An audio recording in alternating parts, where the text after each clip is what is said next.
Jesus. Amém, igreja? Amém. Glória a Deus. Obrigado.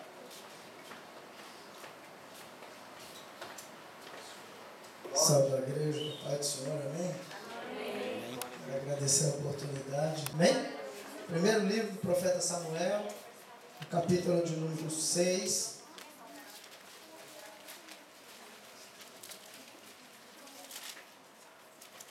Aleluia, Jesus. Glória a Deus. Capítulo de número 9, versículo de número 6. Por favor, perdão, né? Aleluia.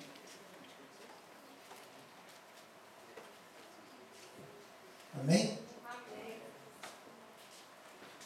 Porém, ele lhe disse: eis que há nesta cidade um homem de Deus, e homem honrado, e tudo quanto diz sucede assim infalivelmente.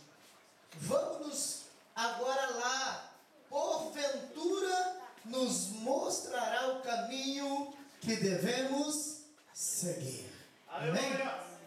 Que Deus te abençoe. Toma o teu assento.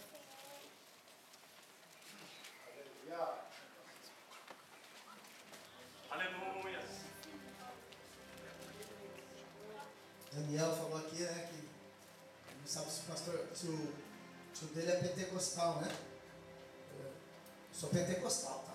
Aleluia. Você pode dar glória, eu não dou glória, eu não fico gritando, irmão, porque a minha idade já avançou, ok?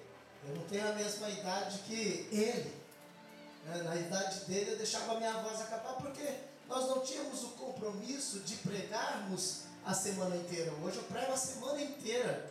Prego terça, quarta, quinta, sexta. Sexta agora, já prego amanhã de manhã, prego 2 da tarde, prego 5 da tarde e 10 da noite. Então, para bem para pensar, se eu ficar gritando, eu não vou conseguir pregar com veemência, com tanta vontade como eu gostaria. Ok? Então por isso que eu não fiquei gritando. Quando eu oro baixo. Quando eu falo baixo. Mas na hora de pregar eu grito. Eu grito muito. Não, vai se acostumando, porque eu engato a primeira, depois eu passo para a segunda, aí eu jogo para a terceira, vai para a quinta, mas como no céu não tem marcha, então a gente avança. Aleluia. E vamos embora. Amém? Então, de antemão, quero agradecer a oportunidade de poder estar ministrando uma palavra para vocês. E eu espero que eu seja um canal de bênção para a tua vida, como temos sido para outros lugares também. Amém? Agradeço a oportunidade do pastor, né? Já quero de antemão dar uma palavra de Deus colocada em meu coração, agradecendo que acredite na direção que Deus está te dando, porque é direção minha, diz o Senhor. Aleluia. Quando Abraão teve que dispensar a Agar juntamente com seu filho, diz a palavra do Senhor que Abraão se preocupou, porque a palavra dada por Sara para dispensar seu filho, por ela não querer que o filho herdasse junto com o seu filho, porque ele não tinha a bênção, porque ele não era o filho da promessa. Então para Abraão aquela palavra lhe pareceu mal aos seus olhos, daquilo que saía do coração de Sara. Mas o Senhor chamou Abraão e disse: ei Abraão, escuta. É a primeira vez que você vai ver na Bíblia Deus falando para um homem ouvir uma mulher. Foi a primeira vez, tá? Que ele diz: escuta o que a tua mulher disse. Porque lá no Gênesis ele diz assim: porque tu destes ouvidos à tua mulher, maldita é a terra. Mas ali não, Deus falou para Abraão: escuta o que a tua mulher está dizendo, porque este não herdará junto com o filho da promessa. Mas fica tranquilo, Abraão, eu farei dele uma grande nação. Sabe o que significa? Que para ele, para Abraão, dispensar a Agar junto com Ismael seria uma coisa difícil, porque era filho, nascido dele, semente dele. É claro, de uma forma totalmente errada, mas era filho dele. Qual é o pai que não tem amor pelo seu filho? Qual é a mãe que não se apega à sua criança? E você já parou para pensar ainda mais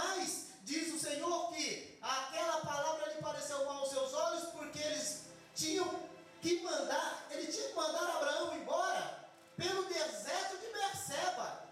Que significa, depois de receber aquela palavra, olha, descansa, Abraão. Manda ele embora, fica tranquilo. Descansa na direção que eu estou te dando, porque sou eu que cuido das coisas. Vou cuidar dela lá no deserto e vou cuidar dele também. Fica tranquilo, apenas pega aí o odre de água e um pedaço de pão, e o resto deixa que eu faço. Deus está te dando uma direção, segue ela, porque Deus será contigo. Amém. Descansa na direção que Deus está dando para esta igreja. Amém? Aleluia! Palavra do Senhor. Aleluia. Quando a gente descansa, a gente não se preocupa. Porque se Abraão, e é isso que o Senhor está dizendo para ti, se Abraão ficasse preocupado porque Deus falou, será que vai acontecer? Ele poderia sair correndo pelo meio do deserto para querer salvar a criança e a mãe preocupado com o calor do deserto. Mas o que Deus fala, Ele cumpre, porque Ele é Deus. Amém? Guarda essa palavra em vosso coração, pastor. A direção que Deus está te dando.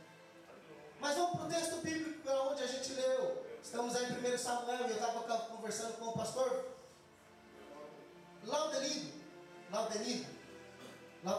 Laudelino?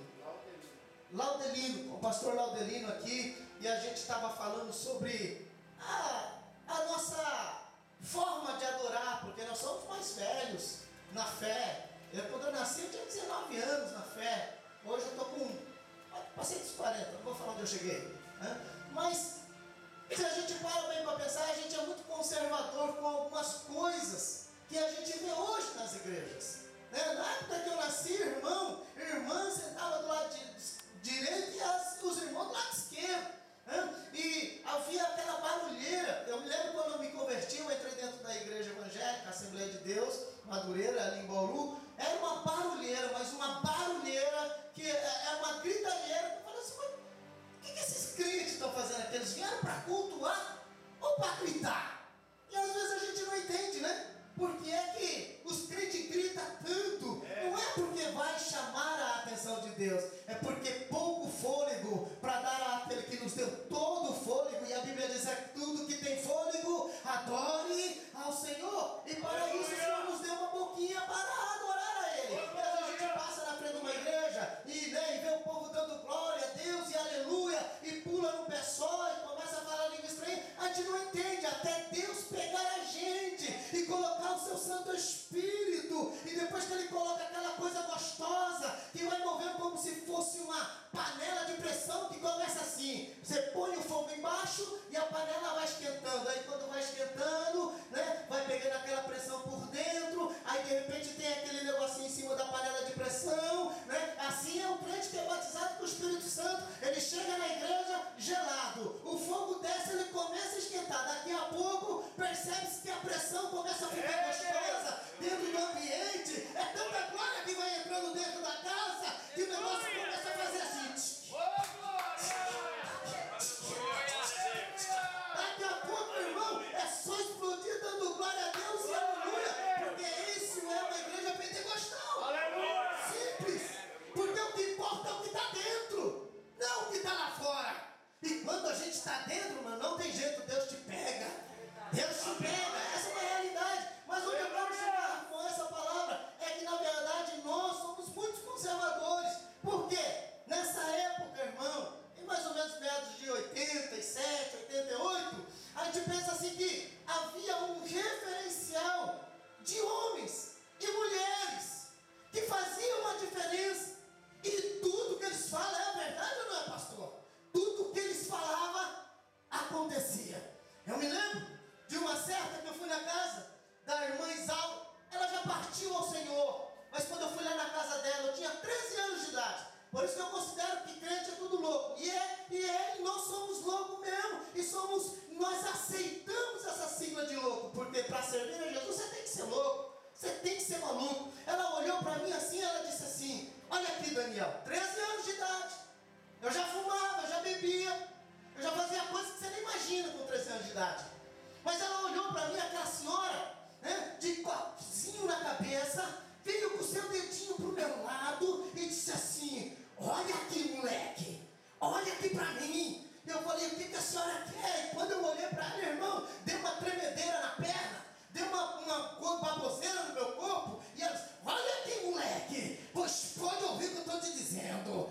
Daqui um tempo, tu vai para a terra dos computadores, lá para uma terra longínqua. Eu não sei o que é que eu estou vendo, mas eu vejo um monte de computador e um monte de gente com os olhos rasgados. E Deus está mandando dizer para você, tu vai pregar o meu evangelho lá naquela terra e vai se cumprir essa palavra. Eu não estarei nessa terra, mas eu adorarei ao Senhor para Deus se cumprir. O que significa? Que tudo o que Deus fala acontece. Aleluia. E o que isso nós queremos te ensinar nessa noite é: nós estamos com falta nesses últimos tempos de homens e mulheres com um referencial de Deus nessa terra.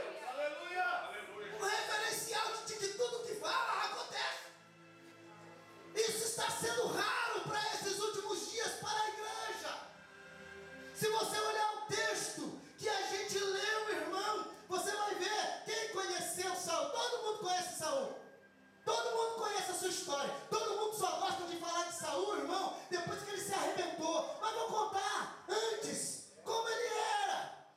Homem bonito, filho de Quis, homem que perdeu as suas jumentas. E aí mandou seu filho, vai procurar as minhas jumentas porque elas se perderam. Ele dá ordem para o filho. Ninguém sabia, irmão, o que é que estava escondido atrás daquela circunstância, atrás daquelas jumentas.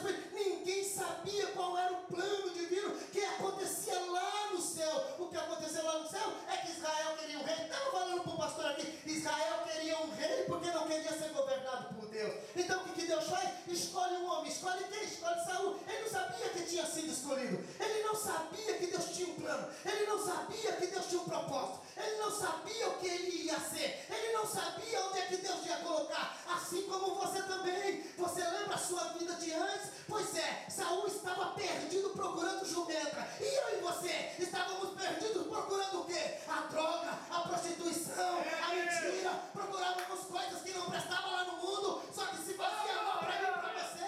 Ei, o que é que nós procurávamos lá fora? Que nos fez perder do caminho de Deus. Uma palavra chamada pecado, que te arrastou para o fundo do poço, te deixou para baixo e sem nada, vazio e sem esperança. Mas o que aconteceu? Diz a palavra do Senhor que o seu pai mandou, olha, pega um dos moços aí e vai com ele. Aí diz a palavra do Senhor que eles passam por um lugar, passam por outro e não acham mais jumentas. Mas aí de repente, o que aconteceu? Saul deu uma olhada para o seu moço e disse assim, olha aí, vamos embora, porque nós não achamos as jumentas.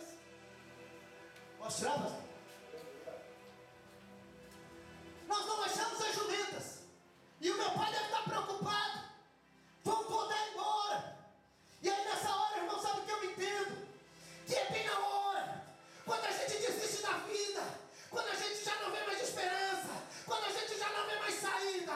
Que é o momento em que a gente não sabe para onde ir. Estamos perdidos no caminho. Estamos perdidos e sem esperança. Deus levanta alguém na terra para dizer para você assim, ainda não, tem um lugar que eu quero te levar, tem uma igreja de louco naquela esquina, eles falam uma língua estranha, de madrugadas eles pulam e falam línguas estranhas, olha, eu quero te levar ali. Olha o que aconteceu com Saul, quando ele quis desistir de buscar as jumentas, aquele moço olhou para ele e disse assim, não, espere um pouco, há um homem de Deus nesta cidade, e ele é um homem honrado, e tudo o que ele fala acontece infalivelmente. Eu vou te levar lá, porque quando chegar lá, você vai ver o que Deus vai fazer na sua vida. O mesmo aconteceu com você. Lembra do lugar onde Deus te tirou, no lugar onde você quis parar, Deus apareceu. Quando você quis desistir, Deus colocou alguém para dizer para você, eu vou te levar lá para casa do pastor, ele vai orar por você e a sua vida vai mudar. Ei, antigamente, irmão, os homens e mulheres de Deus que eu conheci e que passaram por minha vida foram profetas verdadeiros. Tudo que eles falaram acontecia. Assim aconteceu na minha vida. Quando eu entrei dentro da Assembleia de Deus, lá em Madureira, a minha vida foi transformada, porque havia um referencial de Deus naquele lugar que diz, a sua vida vai mudar, a sua vida vai mudar, a sua vida vai mudar. Pior é o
dia você saiu, irmão, você não tinha nem nome certo, você não tinha direção, você não tinha ninguém, você estava sem esperança, você estava perdido. Mas, irmão, você foi naquele lugarzinho que mudou a tua história e você voltou para casa um príncipe e uma princesa de Deus. A Bíblia fala que você não era filho, mas a todos o receberam, deles o poder de serem chamados filhos de Deus. Você era filho do diabo, o diabo saiu de cena e Deus pegou você para ele e te tornou filho, e te tornou filha. Para servir.